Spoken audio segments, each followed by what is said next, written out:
புத்திசாலி மகள். ஒரு ஊரில் துணி வெளிக்கும் தொழிலை செய்து வந்தாள் ஒருத்தி.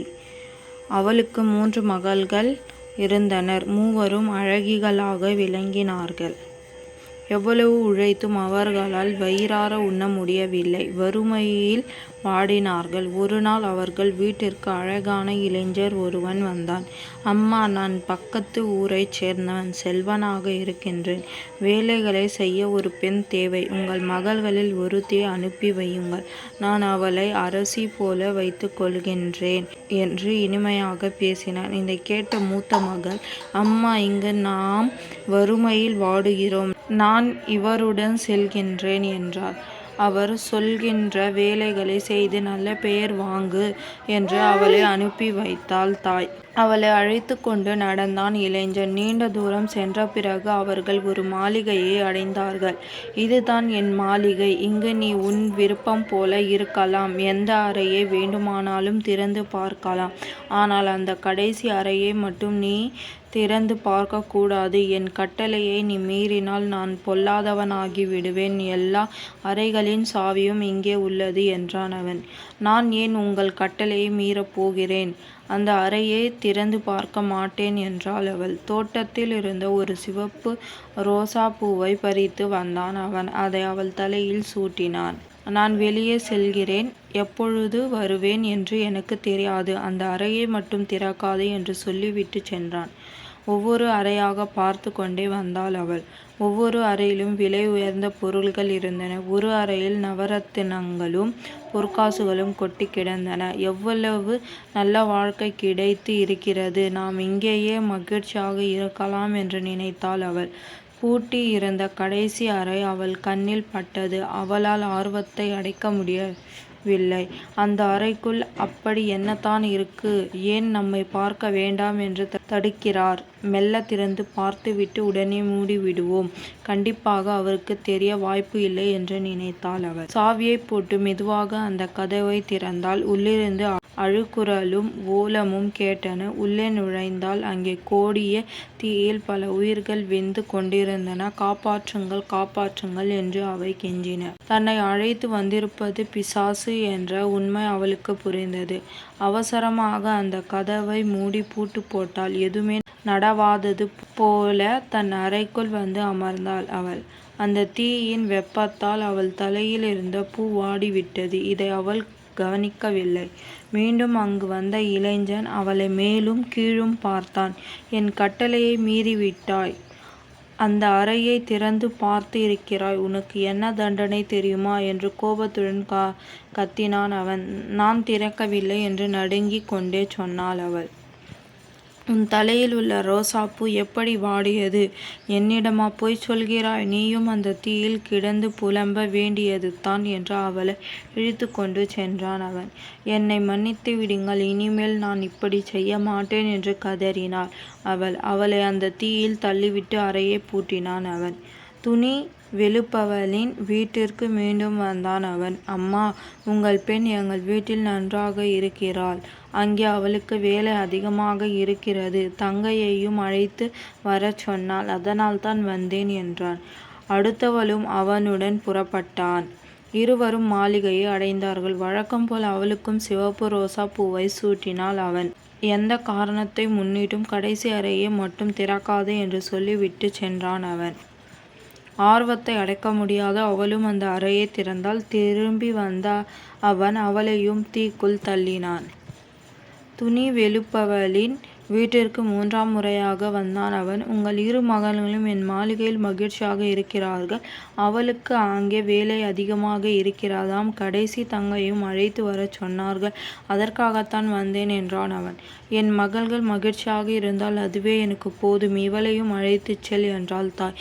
கடைசி மகளையும் அழைத்து கொண்டு அவன் புறப்பட்டான். இருவரும் மாளிகையை அடைந்தனர். வழக்கம் போல் அவள் தலையிலும் ரோசா பூவை அணிவித்தான் அவன். என் அக்கா 2 பேரும் எங்கே என்று கேட்டாள் அவள். வேறு வேலையாக வெளியே சென்று இருக்கிறார்கள். வர 1 வாரமாகும். நீ இந்த மாளிகையில் எங்கு வேண்டுமானாலும் செல்லலாம். ஆனால் கடைசி அறையை மட்டும் திறக்கக்கூடாது. மீறினால் உனக்கு கடுந்தண்டனை கிடைக்கும். நான் வெளியே செல்கிறேன். திரும்பி வர நேரமாகும் என்று சொல்லிவிட்டு புறப்பட்டான் அவன். அக்கா இருவரையும் காணவில்லை. வந்தவுடன் தலையில் ரோசாப்பூவை சூடுகிறான். ஒரு அறைக்கு மட்டும் செல்ல வேண்டாம் என்கிறான். ஏதோ சுழற்சி நடக்கிறது என்பது அவளுக்கு புரிந்தது. அறிவு கூர்மை உடைய அவள் சிந்தனையில் ஆழ்ந்தாள். திறக்கக் கூடாது என்று தடுத்த அறைக்கும் ரோசாப்பூவிற்கும் ஏதோ தொடர்பு உள்ளது என்று அவளுக்கு தோன்றியது. தலையில் இருந்த ரோசாப்பூவை எடுத்தாள். அருகில் இருந்த கிண்ணத்தில் அதை வைத்து மூடினாள். மெதுவாக நடந்து அந்த அறை கதவை திறந்தாள். உள்ளே தீயில் பலர் துடித்து கொண்டிருப்பதை தெரிந்தது. அவர்களில் தன் 2 அக்காவும் இருப்பதைக் கண்டு திகைத்தாள்.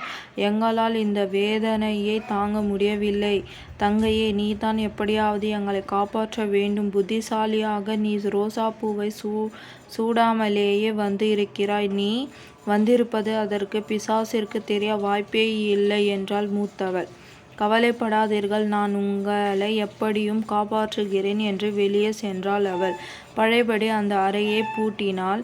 ரோசாப்பூ எடுத்து தலையில் மீண்டும் அணிந்து கொண்டாள். இரவு நேரம் அவன் வந்தான். ரோசாப்பூ வாடாததைக் கண்டான். அவள் அந்த அறைக்குள் நுழைந்திருக்க மாட்டாள் என்று நினைத்தான். நாள்தோறும் அவள் தலையில் புதிய ரோசாப்பூ சூடிவிட்டு சென்றான் அவன். தன் 2 அக்காவையும் எப்படி தப்பிக்க வைப்பது என்ற சிந்தனையில் ஆழ்ந்தாள் அவள். 4 நாட்கள் சென்றன. இளைஞனை பார்த்து அவன், இங்கே எனக்கு ஏராளமான வேலை இருக்கிறது. துணி துவைக்க நேரமே இல்லை. அழுக்கு துணிகளை எல்லாம் பெரிய மூட்டையாக கட்டி வைத்து இருக்கின்றேன். என் அம்மாவிடம் வீட்டில் கொடுத்து விட்டு வாருங்கள் என்றான். நாளை மாலை அந்த மூட்டையை தூக்கிச் செல்கிறேன் என்றான் அவன். பொழுது விடிந்தது. அவன் வழக்கம் போல் வெளியே சென்றான். அறைக்குள் சென்று அவள் மூத்த அக்காவை வெளியே கொண்டு வந்தாள். நீ நம் வீட்டிற்கு செல்ல ஏற்பாடு செய்துள்ளேன். நான் சொல்கின்றபடி நடந்து கொள். எல்லோரும் தப்பிக்கலாம் என்றாள் அவன். பெரிய சாக்கிற்குள் அக்காவை நுழைத்தாள் அவன். சுற்றிலும் அழுக்கு துணிகள் வைத்தாள். சாக்கை இறுக கட்டினான். இளைஞன் வந்தான். அவனிடம் அவள், அழுக்கு துணி மூட்டை தயாராக உள்ளது. அதை தூக்கிச் செல்லுங்கள். வழியில் எங்கும் மூட்டையை வைக்கக்கூடாது. வைத்தால் எனக்கு தெரிந்துவிடும். என்னை ஏமாற்ற முடியாது. மூட்டையை கீழே வைத்தால் வைக்காதே என்று குரல் கொடுப்பேன். இருட்டுவதற்குள் இந்த மூட்டையை என் அம்மாவிடம் சேர்த்து விடுங்கள். அவரிடம் அடுத்த வாரம் வேறு அழுக்கு மூட்டை கொண்டு வருகிறேன். இதை துவைத்து வையுங்கள். அப்பொழுது எடுத்துச் செல்கிறேன் என்று சொல்லுங்கள். அங்கே அதிக நேரம் தங்காதீர்கள். உடனே புறப்பட்டு விடுங்கள் என்றாள் அவள். சூழ்ச்சியை அறியாத அவன் மூட்டையை தூக்கி கொண்டு புறப்பட்டான். மூட்டை மிகவும் கனமாக இருந்தது. அழுக்கு மூட்டையை இவ்வளவு கனம் கீழே வைத்து விட்டு இளைப்பாறாமல் என்று நினைத்தான். அவன் தோளில் இருந்து மூட்டையை கீழே இறக்க முயற்சி செய்தான். அதற்குள் இருந்தவள், நான் பார்த்து கொண்டு தான் இருக்கின்றேன். மூட்டையை கீழே வைக்காதே என்று குரல் கொடுத்தாள். மாளிகைக்குள் இருக்கும் பெண்தான் பேசுகிறாள். எவ்வளவு தொலைவில் நடப்பதும் அவள் கண்களுக்கு தெரிகிறதே. இறக்கி வைத்தால் நம்மை பற்றி தப்பாக நினைப்பாளே என்று நினைத்தான் அவன். மூட்டையை தூக்கி கொண்டே நடந்தான். ஒரு வழியாக வீட்டை அடைந்தான் அவன். கதவை தட்டி, அம்மா, உங்கள் பெண் அழுக்கு துணி மூட்டையை அனுப்பி இருக்கிறாள். நன்கு துவைத்து வையுங்கள். அடுத்த வாரம் வேறு துணி மூட்டையுடன் வருகிறேன். அப்பொழுது இதை எடுத்துச் செல்கிறேன். எனக்கு தங்க நேரமில்லை. உடனே வீடு திரும்ப வேண்டும் என்று சொல்லிவிட்டு புறப்பட்டான் அவன். அடுத்த வாரம் தன் 2வது அக்காவையும் மூட்டைக்குள் வைத்து கட்டினாள் அவள். வழக்கம் போல அவளையும் தூக்கிச் சென்றான் அவன். வழியில் மூட்டையை வைக்க அவள் முயற்சி செய்தான். மூட்டையை கீழே வைக்காதே, நான் பார்த்து கொண்டு இருக்கின்றேன் என்று குரல் கேட்டது. எப்படியோ ஒரு வழியாக அவள் வீட்டை அடைந்தாள். வீட்டு வாசலிலே அவனுக்காக துணி வெளுப்பவள் காத்திருந்தாள். அவளை பார்த்து அவன், அம்மா, உன் மகள் அழுக்கு துணி அனுப்பியிருக்கிறாள். ஒரு வாரத்திற்குள் எப்படித்தான் இவ்வளவு துணி சேர்க்கின்றது தெரியவில்லை. இதையும் வெளுத்து வையுங்கள். அடுத்த முறை வரும்போது 2 மூட்டை துணிகளையும் எடுத்துச் செல்கிறேன். இப்பொழுது மிகவும் களைப்பாக இருக்கிறேன். நான் வருகிறேன் என்று சொல்லிவிட்டு புறப்பட்டான் அவன். தன் 2வது மகளும் வந்து சேர்ந்ததை எண்ணி மகிழ்ந்தாள் அவள். களைப்புடன் மாளிகைக்கு வந்து சேர்ந்தாள் அவன். என் வீட்டில் துணி மூட்டையை சேர்த்து விட்டீர்களா என்று கேட்டாள் அவள். துணி மூட்டையா? அது என்ன கனம்! என்னால் தூக்கி கொண்டு நடக்கவே முடியவில்லை. நான் கீழே வைக்க முயன்றால் போதும். எப்படித்தான் உனக்கு தெரியுமோ? உடனே நீ கீழே வைக்காதே என்று குரல் கொடுக்கிறாய். அதை தூக்கிச் செல்ல நான் படும் துன்பம் எனக்குத்தான் தெரியும். இனிமேல் அழுக்கு துணி மூட்டையை நான் எடுத்துச் செல்ல மாட்டேன் என்றான் அவன். இன்னும் ஒரே ஒரு முறை மட்டும் எடுத்துச் செல்லுங்கள். அதன் பிறகு நானே இங்கு துவைத்துக் கொள்கின்றேன். துணியைக் கூட நீங்கள் அங்கிருந்து கொண்டு வர வேண்டாம். இந்த முறை மூட்டை அதிக கனமாக இருக்கும் என்றாள் அவள். இதுதான் கடைசி முறை. இனிமேல் மூட்டையை தூக்கிச் செல்ல மாட்டேன் என்றான் அவன். பிறகு வெளியே சென்று விட்டான். அந்த மாளிகைக்குள் இருந்த விலை உயர்ந்த பொருள்களை எல்லாம் திரட்டினாள் அவள். அவற்றையெல்லாம் சாக்கு மூட்டைக்குள் போட்டாள். புறப்படும் நாள் வந்தது. இளைஞனிடம் அவள், எனக்கு உடல்நலம் சரியில்லை. நான் அறைக்குள் படுத்திருப்பேன். என்னை எழுப்ப வேண்டாம். என்று மட்டும் இருட்டியதும் அந்த மூட்டையை எடுத்துச் செல்லுங்கள். வழியில் எங்கும் கீழே வைக்காதீர்கள். என்னை ஏமாற்ற முயற்சிக்க வேண்டாம். இங்கிருந்தபடியே எங்கும் நடப்பதை என்னால் சொல்ல முடியும் என்றாள். நீ மூட்டை கட்டி வை. நான் திரும்பி வந்ததும் எடுத்துச் செல்கிறேன் என்று வழக்கம் போல வெளியே புறப்பட்டான் அவன். உடனே அவள் தன் படுக்கையில் தலையாணைகளை வைத்தாள். மேலே போர்வையை போட்டு மூடினாள். சிறிது தூரத்தில் இருந்து படுக்கையை பார்த்தாள். யாரோ படுத்திருப்பது போன்று தோன்றியது. சாக்கு மூட்டைக்குள் நுழைந்தாள் அவள். தன்னை சுற்றி பல பொருள்களை வைத்தாள். வெளியே ஒரு கையை மட்டும் நீட்டி சாக்கை கட்டினாள். பிறகு கையை உள்ளே இழுத்து கொண்டாள். சிறிது நேரத்தில் இளைஞன் உள்ளே வந்தான். படுக்கையில் அவள்தான் படுத்து இருக்கிறாள் என்று நினைத்தான். சாக்கு மூட்டையை தூக்கி கொண்டு புறப்பட்டான். மூட்டை மிகவும் கனமாக இருந்தது. தள்ளாடிக் கொண்டே நடந்தான் அவன். பாதி தூரம் கூட கடக்கவில்லையே. மூட்டையை கீழே வைத்துவிட்டு இளைப்பாறுவோம் என்று நினைத்தான் அவன். தோளில் இருந்து கீழே இறக்க முயற்சி செய்தான். உடனே அவள், நான் பார்த்து கொண்டுதான் இருக்கின்றேன், கீழே வைக்காதே என்று குரல் கொடுத்தாள். அவளும் பலமுறை கீழே வைக்கலாம் என்று நினைத்தான். ஒவ்வொரு முறையும் அவர் குரல் கொடுத்து கொண்டே வந்தாள். எப்படியோ முயன்றும் அவர்கள் வீட்டை அடைந்தாள் அவன். கடைசி மகளின் வருகைக்காக தாய் வெளியேயே காத்திருந்தாள். பெரிய மூட்டையுடன் அவனை பார்த்ததும் துணி வெளுப்பவளுக்கு மகிழ்ச்சி தாங்கவில்லை. மூட்டையை இறக்கி வைத்தான் அவன். அப்பாடா, தொல்லை ஒழிந்தது. இனி மூட்டை தூக்கி வரும் வேலை எனக்கு இல்லை என்று சொல்லிவிட்டு புறப்பட்டான் அவன். சாக்கை அவிழ்ந்தாள் அவள்.